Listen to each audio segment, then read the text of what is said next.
सिद्धिभ्यः ॐ नमः सिद्धिभ्यः ॐ नमः सिद्धिभ्यः चंद्रे निर्मलयरा आईचे मयि प्रयासन्ता सायरमिव गंभीरा सिद्धा सिद्धि नमि सन्तु नमो अरिहन्तारं नमो सिद्धारं नमो आयरीयानं नमो वज्रायानं नमो सर्वसाहुरम्। अनंतानंत परम सिद्ध भगवान की देवाधिदेवी विचारण श्री महावीर भगवान की परम पूज्य अध्यात्म योगी आचार्य हृदय विशुद्ध सागर जी महाराज की श्रवण मुनि श्री सुयश सागर जी महाराज की उत्तम आकिंचन्य धर्म की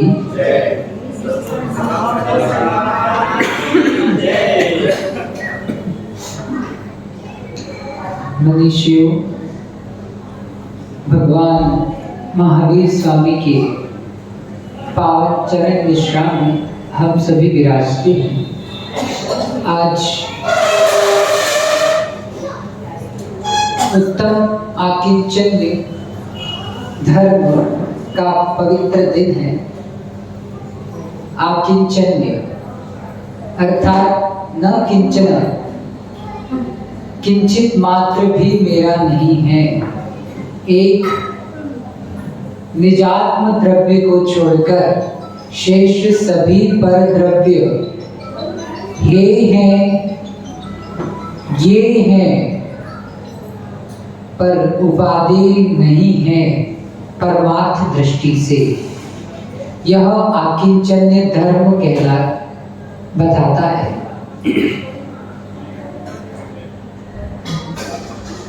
व्यक्ति की जैसे जैसे आकांक्षाएं असीमित है और परिग्रह का अंत नहीं। जितनी आकांक्षाएं व्यक्ति बढ़ाता है, परिग्रह जोड़ने में उसे आनंद महसूस होता है। आचार्य भगवान कुंद स्वामी कहते हैं कि परिग्रह महाभारत, जो परिग्रह है वह महाभार है। शांति जोड़ने में नहीं है, शांति जो है वह छोड़ने में। आप स्वयं सब अनुभव कीजिए, जब आप अकेले थे तब का सुख कैसा है, शांति कैसी है, और जब से बंधे तो बंध ही गए, अपना अस्तित्व भूल ही गए, अपना निजी सुख भूल ही गए। यह आकिंचन्य धर्म हमें अपने स्वभाव की ओर उन्मुख होने का संदेश दे रहा है। हे जीव, तुम एक हो। अहम एको खलु सुद्धो दंसन नार मय्यो सदा रुवि नवि अथि मज्जम किंचवि अन्नम परमाणु विक्तमपि। आचार्य कुंद स्वामी ने अपनी बात कही। अपनी बात अर्थात हमारी बात। व्यक्ति को अपनी बात सुनने में ज्यादा आनंद आता है। अभी हम आपसे कहेंगे कि आप 2 घंटे स्वाध्याय करना, 4 घंटे पूजा करो, 1 घंटे सामायिक करना, तो थोड़ा असहज महसूस होता है। और वही अगर हमने भावात्मक रूप से आपकी व्याख्या करनी प्रारंभ कर दी, क्योंकि मनुष्य में सामान्य रूप से सुख दुख और जो भाव के उद्वेग हैं वह सामान्य एक जैसे रहते हैं, तो कुंद स्वामी जो चीज हमने अभी तक नहीं जानी, जो सुनने में नहीं आई, जो अनुभव में नहीं आई, वह बता रहे हैं। कि हे जीव तू अहम इक्को, मैं कैसा हूँ, मैं एक हूँ। खलु शुद्ध हो, निश्चय से शुद्ध हूँ। अशुद्धता का मुझ में प्रवेश नहीं। एक नए यह भी कहता है कि हे जीव तू त्रैकालिक शुद्ध है। जब जो जीव के अंतस में अशुद्धता का एहसास होता है, वह हीन भावना में जाकर अपने स्वयं का मूल्य कम आंकता है, कम महसूस करता है, जिसके चलते उस जीव का आत्मविश्वास डिगडिगा जाता है। जो कार्य वह सहजता से सामान्य रूप में कर सकता है, वह कार्य भी हीन भावना के कारण नहीं कर पाता। हम सब ने जीवन में यह चीज महसूस की है। तो उसका सॉल्यूशन क्या है? आचार्य भगवान कह रहे हैं कि हे जीव तू एक है और निश्चय से शुद्ध है, व्यवहार से नहीं। व्यवहार से तो आप कर्मों से बंधे हो, और जो जो भी विकारी भाव आ रहे हैं वे सब कर्म के आश्रयभूत होने से जीव में आ रहे हैं। एक नए से अन्य नए कहेगा, नए का अर्थ है दृष्टि, एंगल, इस एंगल से ऐसा। तो हे जीव तू त्रैकालिक शुद्ध है, स्वभाव का कभी अभाव नहीं होता। जो ज्ञान दर्शन मेरा स्वभाव है वह कभी भी मुझसे पृथक नहीं होगा। कर्मों की चादर जीव के स्वभाव को आवृत किए हैं, लेकिन हे जीव त्रैकालिक शुद्ध है, एक नए से। और जब हम कर्म सापेक्ष बात करेंगे तो हम रागी हैं, हम द्वेषी हैं, क्रोधी हैं, मानी हैं, मायावी हैं और लोभी हैं। आखिर धर्म यही कह रहा है कि you are pure soul, nothing is impurity available at your nature. आपके स्वभाव में कोई अशुद्धि नहीं है। पर में आत्म बुद्धि रखना, एकत्व बुद्धि रखना, यही हमारे संसार का कारण है, दुख का कारण है और क्लेश का कारण है। गजकुमार मुनिराज के शरीर पर वसूला सिगड़ी रखी गई। सुघोषण मुनिराज के पेड़ को स्यालनी भग रही है। ऐसी स्थिति में उन्हें कौन से ज्ञान ने उनकी आत्मा की विशुद्धि को बढ़ाया? वह है पर को पर जानना और निज को निज मानना। यह भेद विज्ञान कहलाता है, यह आत्मज्ञान कहलाता है। जब हमें अपनी स्वयं की महिमा वैल्यूज नहीं आती तो हम पर की वैल्यूज ज्यादा करते। किसी को सोने की वैल्यू ज्यादा है, किसी को धन की वैल्यू ज्यादा है, किसी को क्षेत्र की परिग्रह की वैल्यू ज्यादा है। क्यों? किसी को चांदी की वैल्यू ज्यादा है, किसी को दास दासी यश की वैल्यू ज्यादा है, किसी को ज्ञान की वैल्यू ज्यादा है, किसी को मान की वैल्यू ज्यादा है। क्यों? इसका कारण यह है कि हमें जो हम हैं, हम कौन है? जीव द्रव्य। हमें अपने जीव द्रव्य की वैल्यू मालूम नहीं है। जो हम हैं उसकी वैल्यू मालूम नहीं है, और हमसे पृथक जो है, जो हमसे भिन्न है, उसकी वैल्यूज हम बहुत ज्यादा करते हैं। एक सेठ के यहाँ घर में आग लग गई। उसका एक इकलौता बच्चा था। पत्नी उस बच्चे को सुलाई थी और कुछ काम में व्यस्त थी। अचानक से आग लग गई, घर के नौकर चाकर सब तोड़ने लग गए और सारा परिग्रह सोना चांदी सब कुछ ले गए।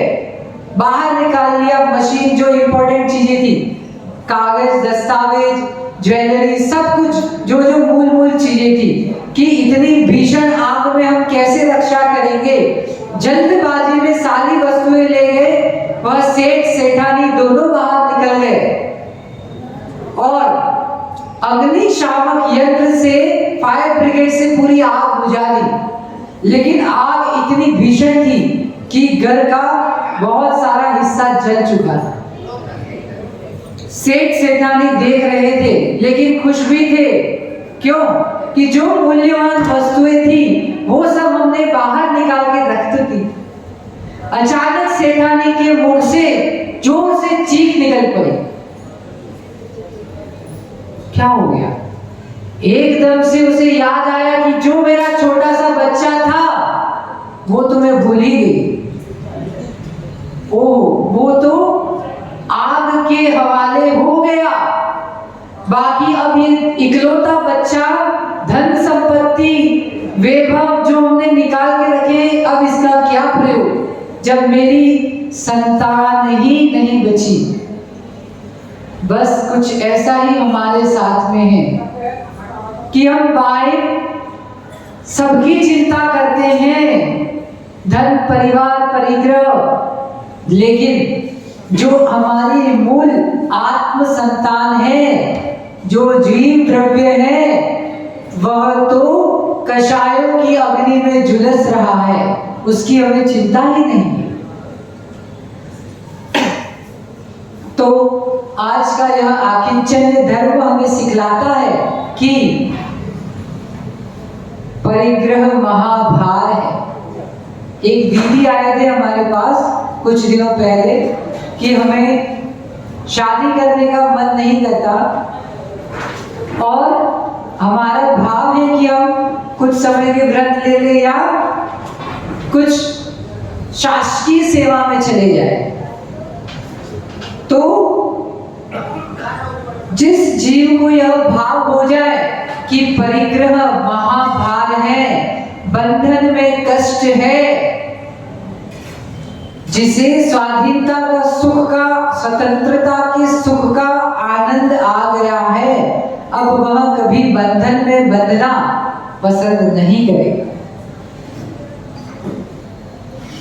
ये जो परिग्रह है वह दुख देने वाले ही है, संसार के कारण ही है। इसीलिए आचार्य भगवान कहते हैं, एगो में सासगो आदा नाम दंसन लखनों शेषा में बहिरा भावा सभ्य संजोग लखना। अर्थात मैं एक ध्रुव शाश्वत आत्मा हूं जो आज से अरबों खरबों अनंत साल पहले भी था। एग्जिस्टेंस जिसका आज जैसा है वैसा पहले भी था, अरबों खरबों अनंत काल तक आगे भी रहेगा, जिसका अस्तित्व कभी नष्ट नहीं। जो कुछ दिख रहे हैं, घर परिवार, परिग्रह, संपत्ति, नौकरी, जॉब, ये सब तात्कालिक है और मैं त्रिकालिक हूँ। बोलना है एक साथ, थोड़ा जोर से बोलो ना, मैं त्रिकालिक हूँ और जो जो संयोग है ये सब तात्कालिक हैं। तात्कालिक है तो तात्कालिक के पीछे कष्ट क्यों, जिसको नष्ट होना ही है। यह शरीर आपका 100 साल बाद रहेगा क्या? नहीं।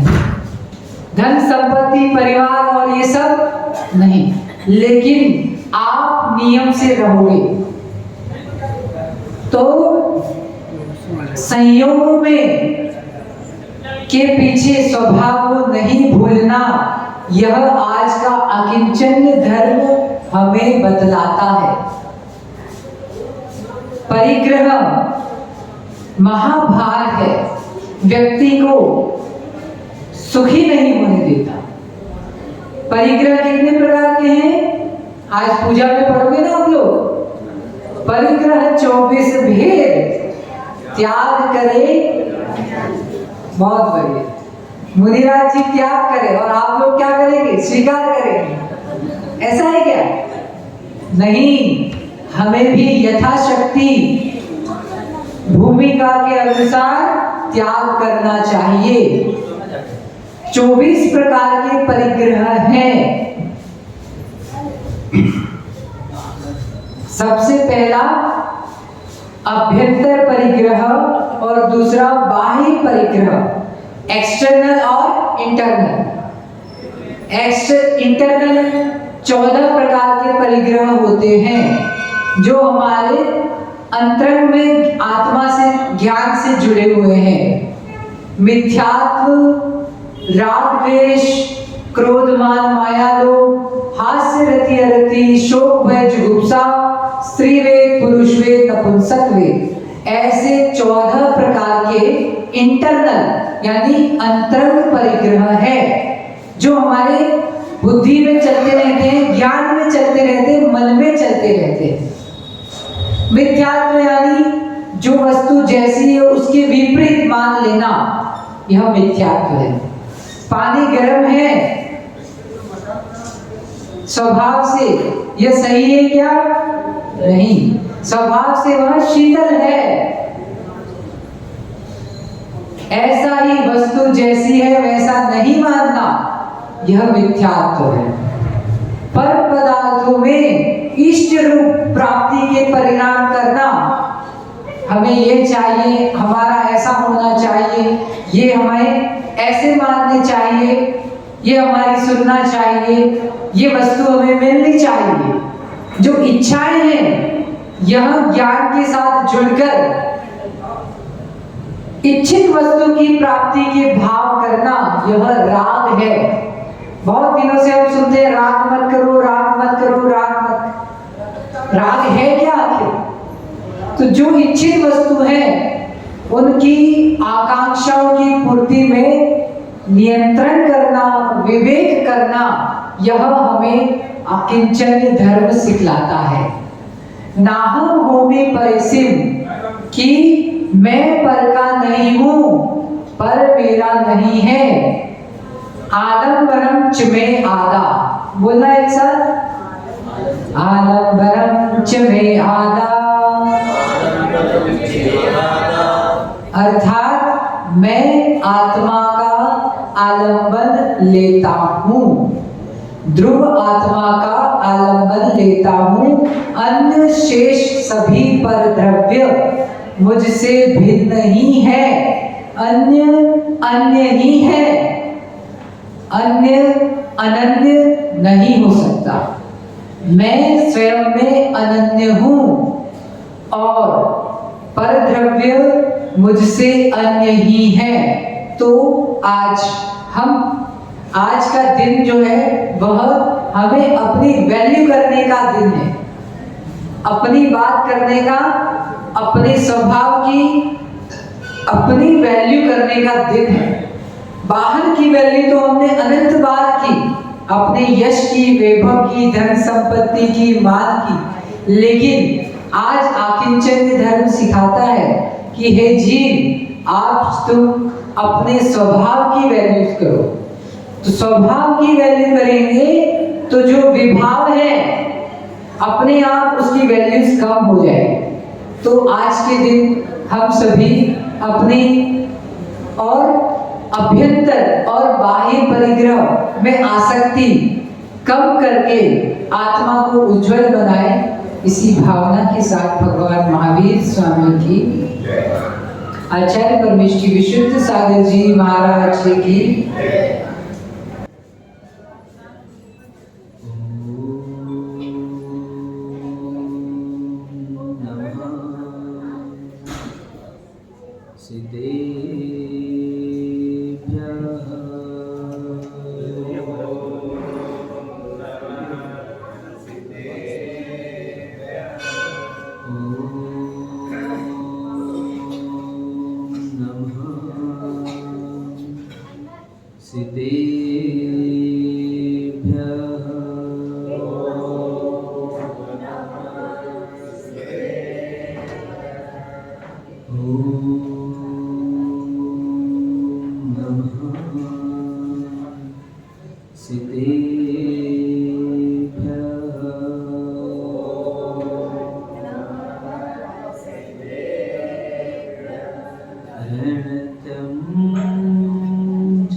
समझणे च सर्वदा वन्दे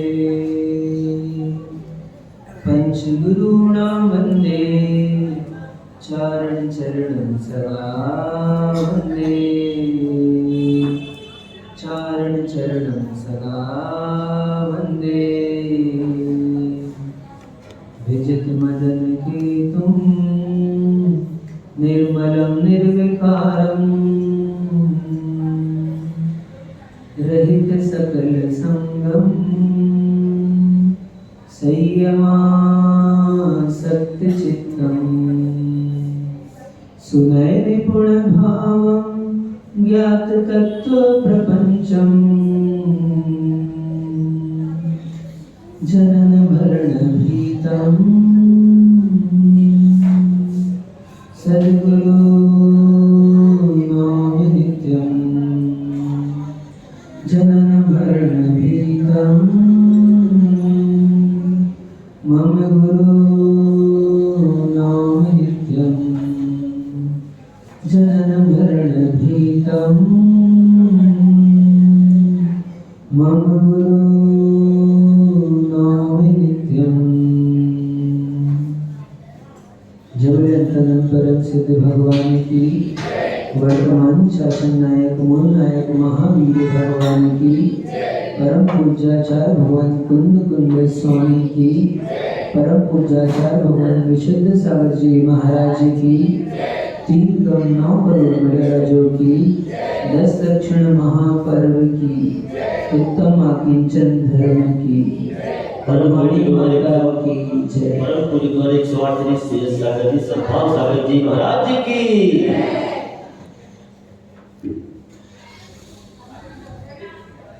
बंधुओं, आज पुनः हम सभी इस महापर्व के अवसर पर आत्म आनंद की ओर अग्रसर होते हुए कुछ दिव्य देशना का पान करने के लिए उपस्थित हुए। जगत में जीना सिखाने वाले बहुत से लोग हैं। जीवन यापन कैसे करना है ये सिखाते हैं, वास्तव में जीना नहीं सिखाते। जीना तो सर्वज्ञ प्रभु की देशना से ही सीख सकता है। जीना केवल निर्ग्रंथ गुरु ही सिखा सकते हैं। और तो और जीना सिखाते हैं वहां तक तो ठीक था, जीने के साथ साथ मरना भी सिखाते हैं। जीना सीख लेना अच्छी बात है। जिसको जीना सीखना, जीना कैसे है ये सीख लिया जिसने, वही सही तरीके से मर सकता है। जिसको जीना नहीं आता उसको मरना भी नहीं आता। क्षमा सागर महाराज एक कविता पढ़ा करते थे। कविता तो याद नहीं है अच्छे से, लेकिन उसका भाव था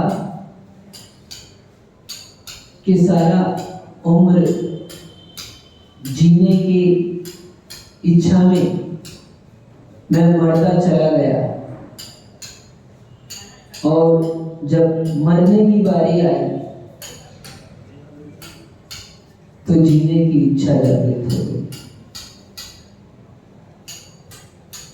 हम लोगों के साथ ऐसा ही होता है। आज चर्चा है आकिंचन धर्म की। जैन दर्शन की पद्धति के अंतर्गत व्यवस्थित तरीके से आत्मोन्नति की चर्चा की गई है। हम लोग क्रम से बढ़ते हुए त्याग से आज आकिंचन धर्म में आए। चिंता मत करो, छैनी चलेगी तब ही क्या अंदर के परमात्मा प्रकट हो पाएंगे। बिना छैनी चलेगी चिंता मत करो, सब अपने अपने काम में लगे हैं। ये लोग आज सिखा रहे हैं आपको क्या, ये लोग आज इस बात को बता रहे हैं प्रायोगिक रूप में। धर्म तो हमने बहुत सुना है कि संसार व्यवस्थित है, सब अपने अपने काम में चल रहे हैं। उस प्रयोग को आज यहाँ पर अपन करते हैं। सब अपने अपने काम में लगे हैं। इतने लीनता है उसको अपने काम में। यदि इतनी लीनता साधु को हो जाए और यदि इतनी लीनता आपको हो जाए प्रवचन सुनने में, तो फिर जगत में कहीं आनंद खोजने जाना नहीं पड़ेगा। हम उसकी चर्चा कर रहे हैं लेकिन वो बेखबर है। हम उसकी बात कर रहे हैं लेकिन वो ध्यान मग्न है। ये है ध्यान। क्या वकील साहब जी इसको कहते हैं ध्यान। जबरदस्त। योगी और भोगी एक से होते हैं। योगी और भोगी एक से होते हैं, अंतर नहीं होता कुछ। जैसे योगी जीवन जीता है वैसे भोगी जीवन जीता है। भोगी भी ध्यान में है और योगी भी ध्यान में है। भोगी भी ध्यान में है और योगी भी ध्यान में है। और वास्तव में आनंद तो ध्यान का ही है। मत हो परेशान, समर्थ असमर्थ है अपन। कोई आज डिस्टर्बेंस नहीं हो रहा मुझसे। आज वो विषय बन गए। हम जिसको हटाना चाहते हैं तो हटाने की भाव ही हमारे को दुखी करते हैं। एक बार की बात हुई, अब बात याद आ गई तो कह देता हूं। एक राजा था, राजा ने दीक्षा ले ली।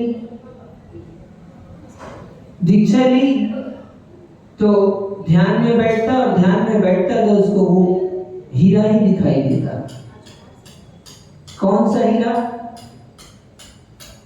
बड़ी मेहनत करके, बड़ा युद्ध लड़कर, कई योद्धाओं को परास्त करके, कई जीवों को मारकर उसने वो रत्न, वो हीरा हासिल किया था। उसे बहुत प्रिय था। उस हीरे के लिए ही युद्ध किया उसने और हीरे को प्राप्त किया।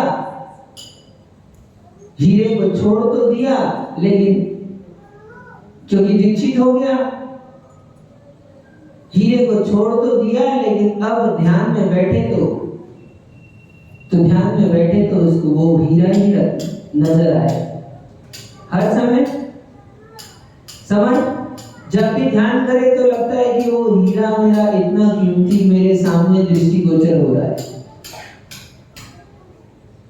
कितने लोगों को मैंने उसके लिए मार दिया, कितने लोगों को नष्ट कर दिया।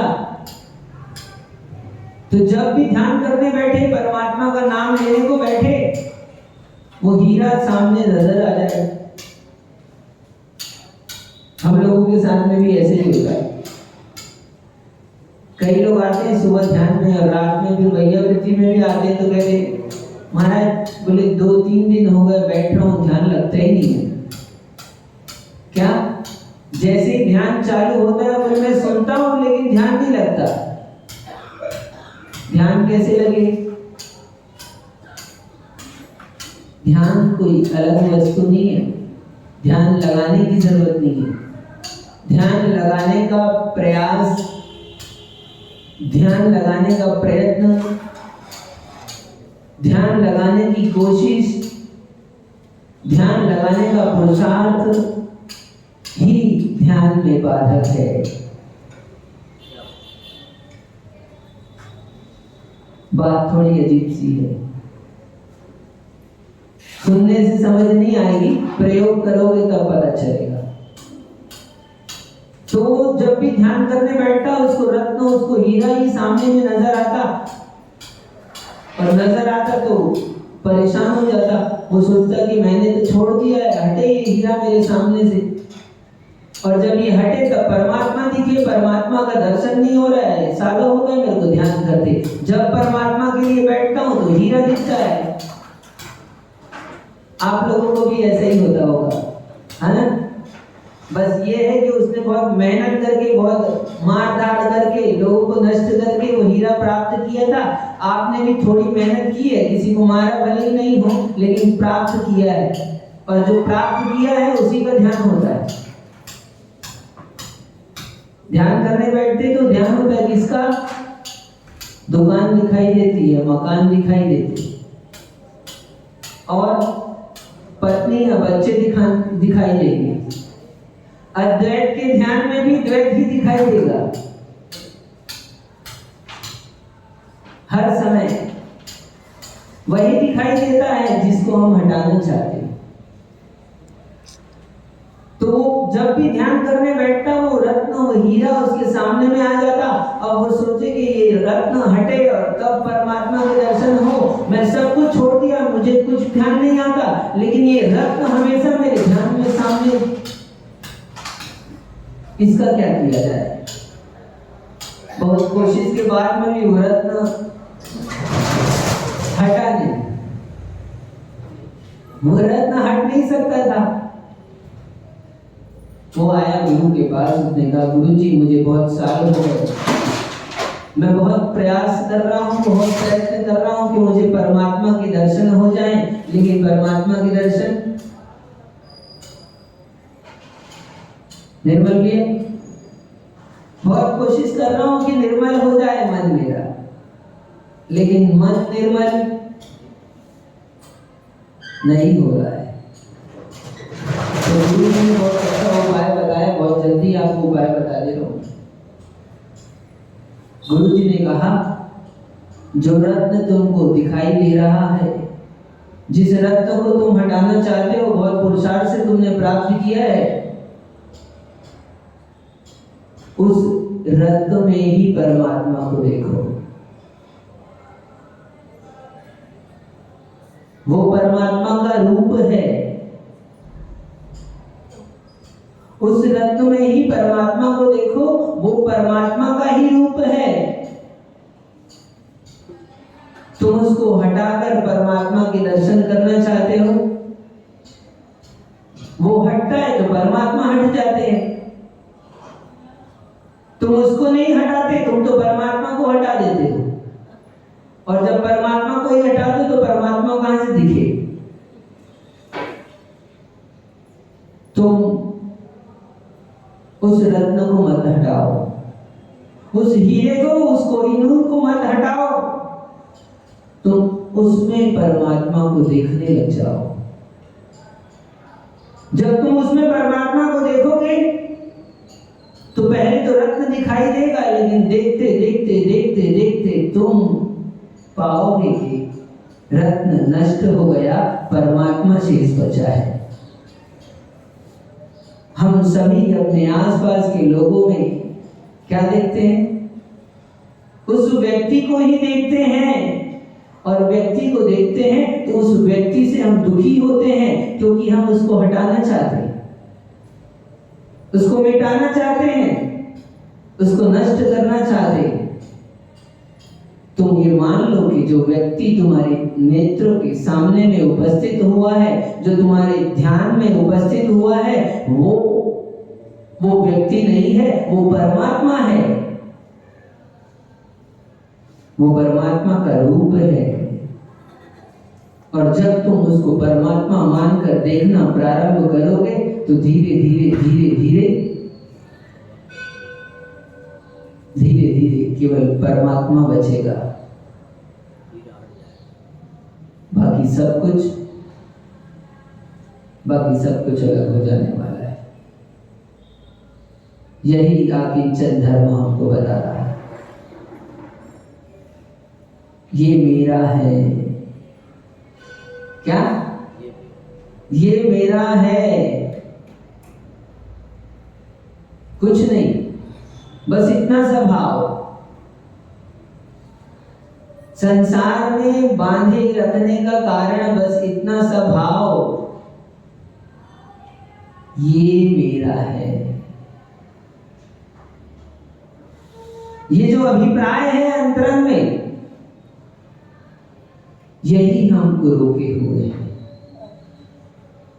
यही हमको संसार में बांधे हुए है, और यही हमारे संसरण का कारण है। ये मेरा है। धन्य हो वो योगियों को, धन्य हो उन निर्ग्रंथ मुनिराजों को, जिनके शरीर में लोहे के गर्म आभूषण पहना दिए गए, जिनके सिर के ऊपर जलती हुई सिगड़ी रख दी गई, जिनके शरीर को वसूले से छील दिया गया, लेकिन फिर भी उनके आनंद में कमी नहीं आई, उनके सुख में कमी नहीं आई।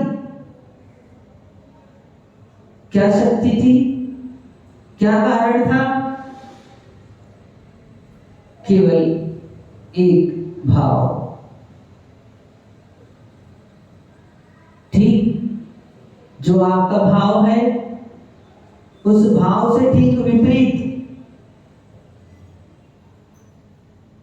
आपका भाव है, ये मेरा है, और ठीक इसके विपरीत भाव उनके पास था, ये मेरा नहीं है, ये मेरा नहीं है। इतने मात्र इतने से भाव से ही वे उस सुख को उपलब्ध हो गए। मात्र इतने से भाव से ही वे स्वात्मोपलब्धि सिद्धि को प्राप्त हो गए, ध्यान की चरम अवस्था को प्राप्त हो गए। बड़ा मुश्किल है। बाहर की वस्तुएं जो हमको अत्यंत भिन्न दिखाई दे रही है, ये तो एक बार आदमी फिर भी छोड़ दे। सुनील भैया, बाहर की जो वस्तुएं हैं, हम आपसे कहेंगे आपकी नहीं है तो आप मान भी लोगे, चलो घर आपका नहीं है, गाड़ी आपकी नहीं है, हाँ, जो धन वैभव संपत्ति आपकी रखी है घर पे, ये एक बार आप मान भी सकते हो, चलो ये हमारे नहीं है। क्योंकि त्याग धर्म में कल बहुत सारी चीजें आपसे त्याग कराई गई, तो त्याग करना तो सरल हो गया, लेकिन आज त्याग से बढ़कर आपको आगे ले जा रहे हैं, एक और कदम आगे। यदि यहां तक नहीं पहुंचोगे तो आत्मा की सिद्धि नहीं होने वाली। आत्मा की सिद्धि यानी आप उस सुख को उपलब्ध नहीं हो पाओगे जिस सुख की तलाश आपको अनादिकाल से है। और हम उस सुख की तलाश में इतने व्यस्त हो गए हैं कि तलाश किसकी थी ये भूल गए। फोन पवन भैया बंगला क्यों बनाया?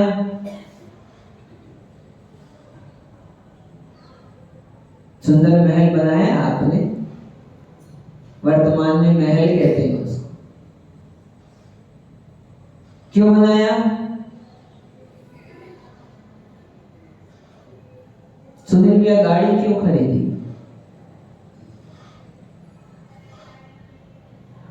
क्यों? आप हर एक प्रश्न की गहराई में जाओगे तो आप पाओगे कि आप एक ही चीज चाहते हो। बहुत सारी चीजें नहीं चाहिए आपको, बहुत सारी चीजें जोड़ जरूर रहे हो, लेकिन आप एक ही चीज चाहते हो। उस एक चीज की चाह, उस एक चीज की ज्ञान नहीं है कि हमको चाहिए क्या। चाहते जरूर हो, लेकिन अब आप उस चाह से भटक चुके हो। आपको सुख की चाह थी और सुखी होने के लिए ही आपने धन जोड़ना चालू किया था,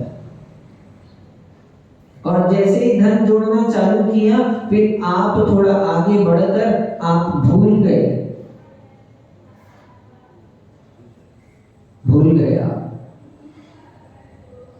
आपको चाहिए क्या और वो मिलेगा कहाँ। इसलिए आपने बहुत सारी चीजें जोड़ी, धन जोड़ा, गाड़ी जोड़ी, पत्नी को जोड़ा, बच्चों को जोड़ा, ऐसे कई सामग्री जोड़ी। तो हम कह रहे थे ये जो भिन्न सामग्री है इसको छोड़ देना बहुत, यद्यपि वो भी कठिन काम है। कौन है?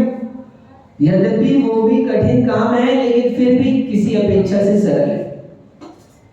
जो हमसे अत्यंत भिन्न दिख रहे हैं उन द्रव्यों को छोड़ देना सरल है, लेकिन आज चर्चा है ये योगी सब कुछ छोड़ देते हैं।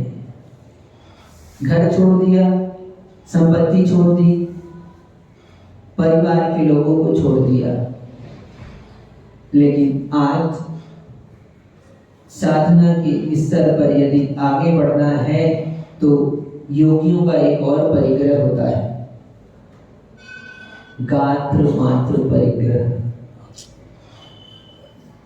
क्या कहते हैं? गात्र मात्र परिग्रह। गात्र यानी ये देह, ये शरीर। यदि परिग्रह कोई है अभी तो कौन सा? ये देह ही परिग्रह है।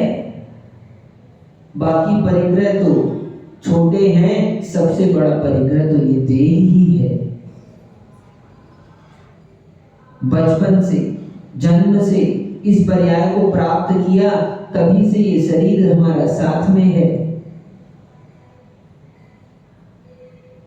और शरीर के प्रति सबसे अधिक महत्व होता है। उपवास करने वालों को देखो,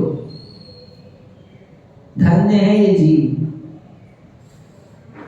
धन्य है ये जीव जो ऐसी पंचम काल में, कली काल में, जहां धर्म का साक्षात फल दिखाई नहीं देता, जहां देव आते दिखाई नहीं देते। पवन भैया, यदि आपका लड़का मेरिट में आ जाए, हाँ डॉक्टर साहब है हालांकि, समझना, यदि आपका लड़का मेरिट में आ जाए तो बड़ी बात है कि नहीं? कोई बड़ी बात नहीं। क्यों? क्योंकि आपने उसके पढ़ने के लिए जितने अच्छे साधन उपलब्ध हो सकते थे आपने सारे साधन जुटाए। जो बढ़िया से बढ़िया कॉलेज हो सकता था उसमें पढ़ाया समर्थ तुम्हारे को, जो बढ़िया से बढ़िया ट्यूशन हो सकती थी, कोचिंग हो सकती थी, वहां पर पढ़ाया, और लैपटॉप आदि जितने साधन आप एकत्रित कर सकते थे आपने उपस्थित किए। जो आपसे बन पड़ता था वो आपने किया। और यदि कोई एक चपरासी का लड़का मेरिट में आ जाए, जिसके पास पढ़ने को साधन नहीं है, आपके ही लड़के की पुस्तक लेकर वो पढ़ता है, जब आपका लड़का दूसरा सब्जेक्ट पढ़ता है तो वो दूसरे सब्जेक्ट की पुस्तक ले लेता है कि हम पढ़ लेते हैं, जब तक आप वो पढ़ रहे हो तो हम पढ़कर आपको वापस दे देंगे। और पढ़ता भी कहाँ है? बाहर में लाइट जलती रहती है, स्ट्रीट लाइट, उस लाइट के नीचे बैठकर वो अपना पढ़ाई करता है। उसके पास पर्याप्त साधन नहीं है, पर्याप्त सामग्री नहीं है, और अब वो मेरिट में आ जाए तो बताओ उसकी पीठ ठोकनी चाहिए कि नहीं ठोकनी चाहिए? हाँ, उसको सुने लिया, उसकी पीठ ठोकनी चाहिए कि नहीं ठोकनी चाहिए? इसलिए हम कह रहे हैं ये पंचम काल के ये जीव, इन लोग 10-10 उपवास कर रहे हैं, इनकी पीठ ठोकनी चाहिए। क्यों? चतुर्थ काल में तो साधना करते तो वहां समझ में आता, वहां तो देवों का आगमन दिखाई देता है, कई सारे अतिशय और चमत्कार दिखाई देते हैं, वहां पर साक्षात भगवान होते हैं, केवली होते हैं, भगवान का समोसरण होता है। हमारे गांव में नहीं तो दूसरे गांव में पता तो चल जाता है कि वहां पर समोसरण लगा है, तो वहां पर जाकर साक्षात देख सकते हैं। वहां पर यदि कोई त्याग और तपस्या के मार्ग में चलने लगे तो कोई बड़ी बात नहीं। क्यों? क्योंकि वहां सब कुछ साक्षात दिखाई दे रहा है। लेकिन इस पंचम काल में जहां कुछ भी नहीं दिखाई दे रहा, भगवान नहीं दिखाई दे रहे, वो तो हमने स्थापना से स्थापित किए हैं, देवों का आगमन भी नहीं हो रहा और कुछ ऐसा अतिशय भी नहीं दिख रहा कि अपने को, फिर भी इनकी अंतरंग की श्रद्धा, धर्म के प्रति आस्था उनको प्रेरित करती है। ये लोग बिना साधनों के ऐसी साधना कर रहे हैं, इसलिए इनकी पीठ ठोकनी चाहिए। ये लोग मेरिट में आए हैं। हाँ, तो बात समझो, मैं कह रहा था क्या कि ये लोग उपवास कर रहे हैं, क्यों कर रहे हैं? जिसका जो भी उद्देश्य हो सब अपने मन में जाने। वास्तव में तो क्या, वास्तव में तो सबको अपने मन की पता है, मुझे नहीं पता। बस इतना पता है कि मुझे नहीं पता। जिसको कुछ नहीं पता उनको सब पता। हाँ, जिसका है पता उसको कुछ नहीं पता, जिसका कोई पता नहीं उसी को सबका पता पता है। ऐसे धन्य है योगी। तो मैं कह रहा था, आप साधना कर पा रहे हो सही? एक बात बता दूं आज आपको, अब तो नजदीक में हो, करना ही तो है, करना है कि नहीं करना? संभल कर, लेकिन किनारे में सावधान होने की जरूरत है। क्या? किनारे में सावधान होने की जरूरत है। क्यों? अक्सर नाव किनारे पे डूबती है। मैं बहुत खोज कर रहा था इस विषय में, ऐसा होता क्यों है, तो एक कहानी पढ़ी, सुना देता हूं। समय हो गया लेकिन कहानी भी सुना दे। चलो काम की बात है। क्या होता है, नहीं रहने तो लेट हो जाएगी आप लोगों को।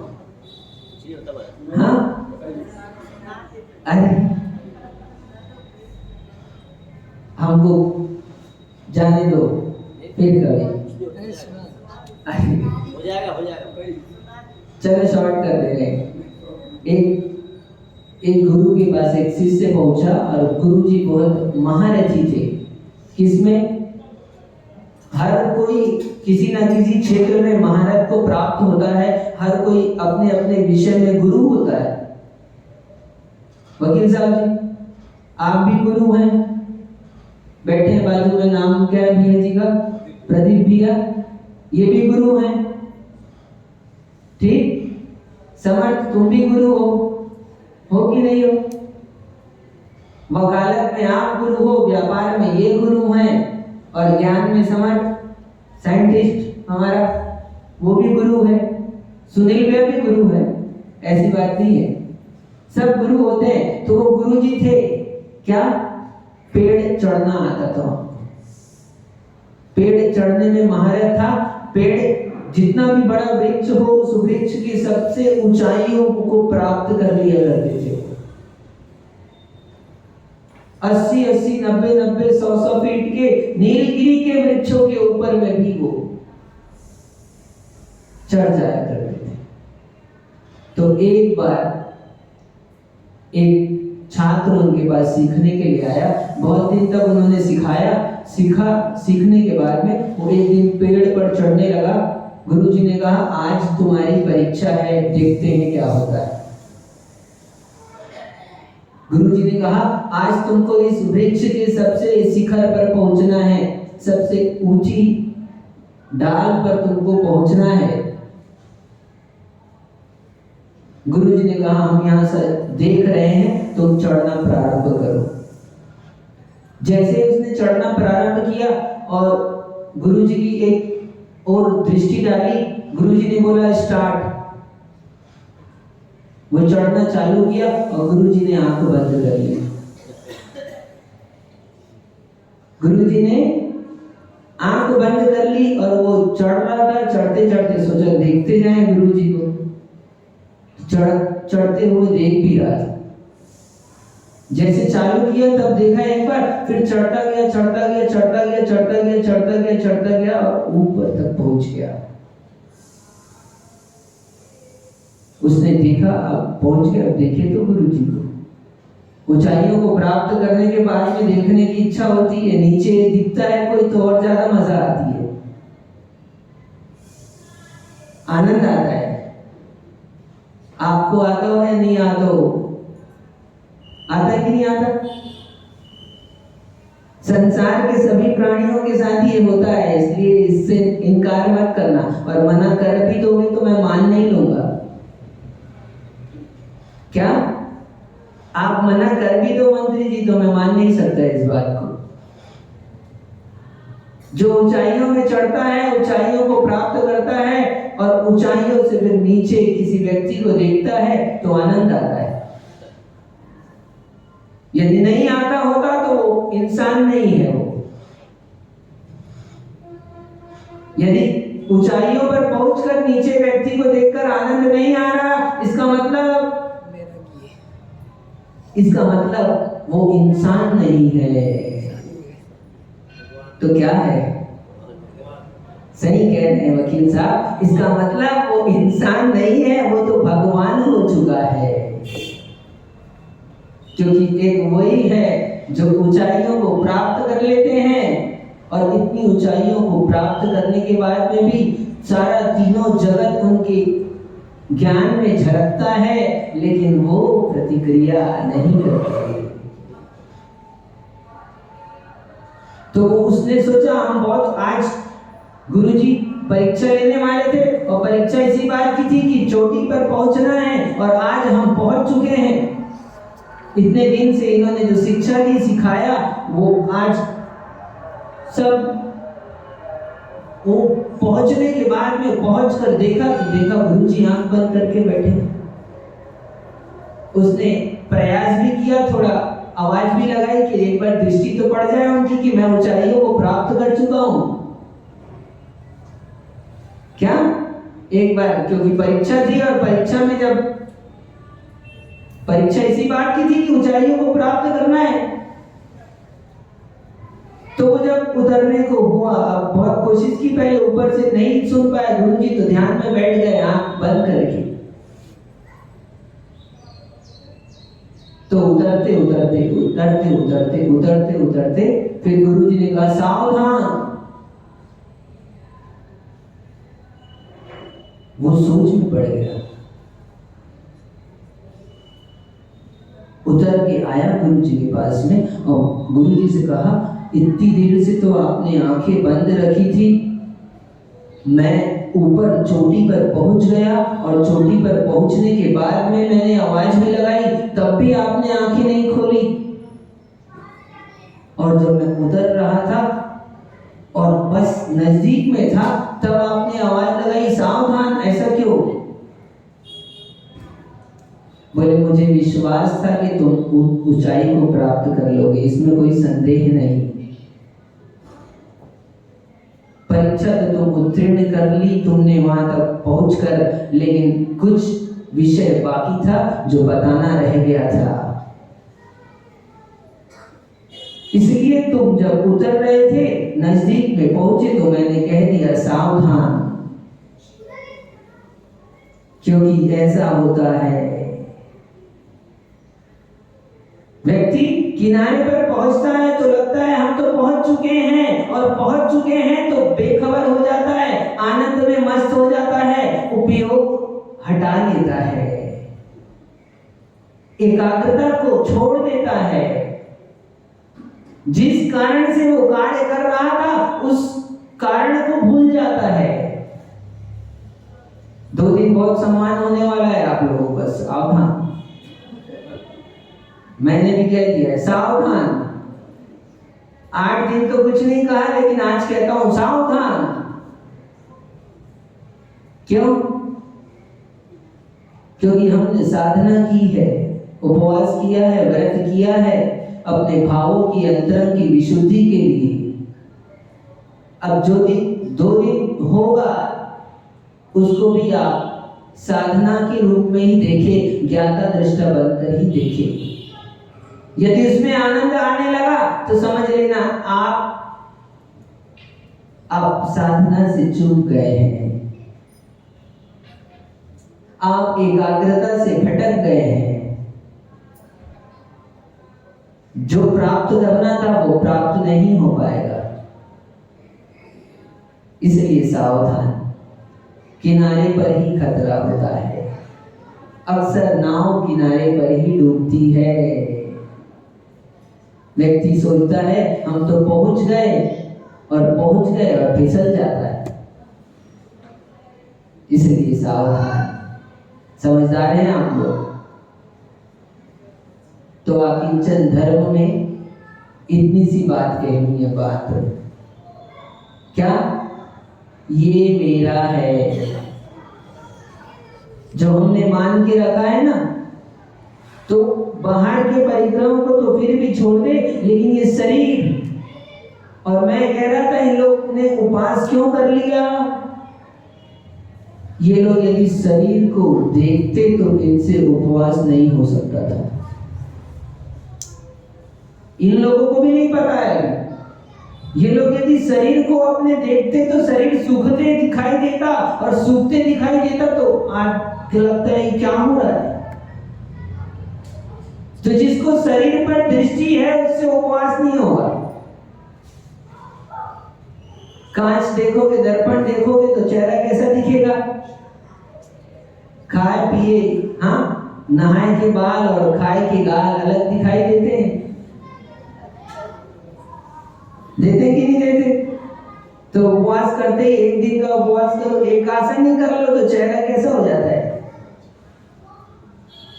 तो दर्पण में आपने देखा होगा, यदि शरीर पर दृष्टि होती तो साधना नहीं होती है। तो उस साधना के स्तर को और बढ़ाने के लिए आकिंचन स्वरूपो हम, ये मेरा नहीं है। बाहर की वस्तुओं को तो जाने दो, इस शरीर के प्रति भी ये मेरा नहीं है, ऐसा मनोभाव योगियों का हुआ, तब वो वसूले को सहन कर पाए, तब वो अग्नि को सहन कर पाए, तब वो गर्म आभूषण को सहन कर पाए। यदि एक बार भी दृष्टि चली जाती कि ये शरीर चल रहा है, मेरा शरीर, तो नष्ट हो जाती साधना। इसलिए ये मेरा नहीं है। क्या मेरा है? मैं ही मेरा हूं, बाकी कुछ भी मेरा नहीं है। जो कुछ भी मिला है वो सब छूट जाने वाला है। ये शरीर भी मुझे मिला है, वो भी छूटने वाला है। आज नहीं तो कल छूट जाएगा। ठीक?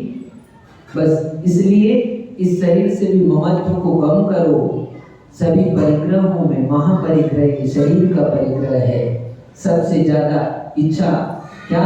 सबसे बड़ी इच्छा है जीवेषणा, जीवन की इच्छा।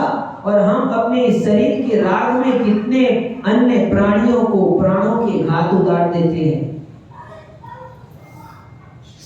इस शरीर के राग में हमको अपने शरीर से इतना राग है कि हम जीना चाहते हैं और अपने जीने के लिए कितने ही जीवों को मार देते हैं।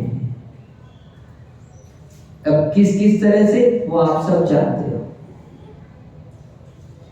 इसलिए ज्यादा नहीं कहते तो परिग्रह से रहित होकर और तो और इस शरीर को अपना नहीं मानना। यहाँ तक भी था, इससे भी गहराई में और आगे चलकर आचार्य भगवान कहते हैं कि अपने भीतर में होने वाले उन विकारी भावों को भी तुम अपना मत स्वीकार करो। यदि उनको अपना स्वीकार करते रहोगे तो वो बने रहेंगे। उनसे भी दृष्टि हटाकर निज ध्रुव भगवान न्यायिक स्वभावी आत्मा पर दृष्टिपात करो, जो अनादि से अनंत तक जैसा है वैसा रहने वाला है। यदि उस पर लक्ष्य करोगे, उसको दृष्टिपात करोगे तो सब परिग्रह छूट जाएंगे। छोड़ना नहीं पड़ेगा। हाँ, बोले महाराज अच्छा बताया आपने, छूट जाएंगे। सुनो, बिना बाहर का बहिरंग परिग्रह छोड़े अंतरंग का परिग्रह छूटता नहीं है। लोग सोचे कि अंतरंग का छूट जाएगा तब अपन बाहर का छोड़ेंगे। और कई लोग तो कहते हैं हमको ममत्व नहीं है, हमको हमारे को ममत्व नहीं है, वो तो हमारे पास रखा है। ममत्व नहीं होता तो रखा कैसे? यदि बिना ममत्व के कोई रख सकता है? देखो, बाहर में नहीं हो और अंतरंग में हो ये तो संभव है, लेकिन बाहर में हो और अंतरंग में ना हो ये असंभव। आचार्य भगवान कहते हैं मूर्छा परिग्रह। किसी के पास घर नहीं है, किसी के पास बंगला नहीं है, किसी के पास गाड़ी नहीं है, एक भिखारी है, उसको बहुत परिग्रह हो सकता है। हो सकता है कि नहीं? हो सकता है। लेकिन जिसने छोड़ दिया सब कुछ, उसके पास भी हो सकता है। लेकिन जिसने अंतरंग से छोड़ दिया उसके पास गाड़ी मिलेगी कि बंगला? बोले ये सब बाहर से है, मेरे पास ये हमारा नहीं, हमारा सब आप ही का है। क्या कहते हैं? आहार करने जाओ, किसी के घर बताता है देखो महाराज ये, बोले आप ही की दुकान महाराज, हाँ ये आप ही का भवन है। हम कहते हैं ठीक है भाई, ये तो शैली है। हाँ, हम लोग कहते हैं पड़ोसी के बेटे को कहते थे अपना बेटा। एक पेट का बेटा होता है और एक कंठ का बेटा होता है। क्यों समझ? ये चिपकाए हुए किसका बेटा है? हाँ, ये पेट का बेटा है। और कंठ का बेटा होता है, उसको बेटा कहा तो जाता है, लेकिन अनुभव कैसा होता है? तो अंतरंग में अनुभव कुछ दूसरा ही होता है। तो ऐसे ही जो परिग्रह अंतरंग में जिसने मूर्छा बना के रखी है, वो बाहर रख ही नहीं सकता वस्तु को, मतलब छोड़ ही नहीं सकता। और जिसने अंतरंग से छोड़ दिया है वो बाहर में वस्तु को ग्रहण कर ही नहीं सकता। तो बाहर के साथ में अंतरंग की व्याप्ति और अंतरंग के साथ बाहर की, तो इसको समझना। यदि बाहर से परिग्रह छोड़ दिया तो हो सकता है अंतरंग में हो। कोई यदि कहने लगे कि बाहर में है अंतरंग में नहीं है, तो समझ लेना ये झूठ बात है। और बाहर में छोड़ दिया हो तो ये संभव है कि अंतरंग में हो। और यदि अंतरंग से परिग्रह छूट गया है तो निश्चित तौर पर बाहर में तो छूट ही जाएगा। इसलिए बाहर पहले बहिरंग परिग्रह का त्याग करो। बहिरंग परिग्रह का त्याग होगा तब आपको इस बात का बोध होगा कि अंतरंग में भी परिग्रह है, फिर आप उस अंतरंग परिग्रह से छूट पाओगे। तो इसलिए त्याग को प्राप्त हो, फिर आकिंचन को प्राप्त हो, तब ब्रह्मचर्य को प्राप्त हो पाओगे, अन्यथा ब्रह्मचर्य को प्राप्त होना असंभव है। कल करेंगे चर्चा ब्रह्मचर्य की, आज तो इतना ही, बस इतना सा ध्यान रखो, बस ये मेरा है, ये जो भाव है ना, इसी को बदलना है। ये मेरा नहीं है, नहीं शब्द का जोड़ दो, प्रयोग कर लो, तो आप अकिंचन स्वरूप को प्राप्त हो जाओगे। आप सभी को अकिंचन स्वरूप प्राप्त हो, ऐसी मंगल भावनाओं के साथ जब परम पूज्य आचार्य भगवान विशुद्ध सागर जी महाराज की